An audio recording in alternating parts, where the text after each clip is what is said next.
what Twitter still has to a certain extent, is this one global namespace and this idea of like I can broadcast a message and then immediately or within seconds or minutes, n thousand or million people can receive that message. Like there's a power to that.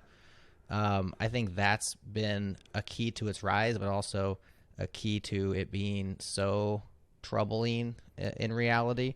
And what I like about the fediverse is this idea of kind of like these sub communities, these little, because that's the way we actually organize ourselves in the real world. Like we don't all just go to one place and yell at each other, right? Like we end up just killing each other, which is what people on the large social networks want to do, is they want to kill each other at the end of the day. It's terrible. And we've all probably felt that desire of like, if I could reach through that keyboard and get you, I would.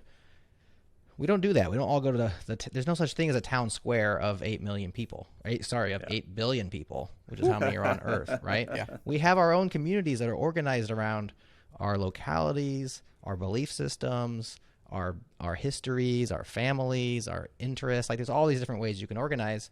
And that to me is beautiful about federated. That makes it difficult sometimes though to like join a federated network, because you're like, where do I belong here? I need to kind of find my tribe. And I know that myself, we ended up setting up our own changelog. Changelog.social, just for changelog, accounts. But for a long time I was like, where do I belong? I don't want to like put my stake in the wrong community and be like, oh shoot. So like there is that hesitation as we talk about some of the challenges, I think, of adoption with Mastodon, not specifically, but federated social networks in general, is like how does that whole deal work? And how do you explain to people so they aren't so hesitant that they just think, I can't find my home here? Yeah. Yeah. I think that's one of the things that's really going to have to like change, right? Is that ability to do that onboarding.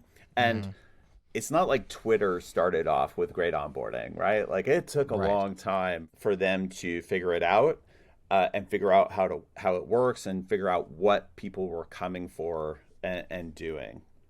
If you are like an old enough Twitter user, you remember the time when like you would see people's first tweets and it was like, how does this work? What am I supposed to type here? The like onboarding experience for Mastodon still needs some work, and because it needs that kind of affinity where it's like I want to land in a community that is going to be right for me.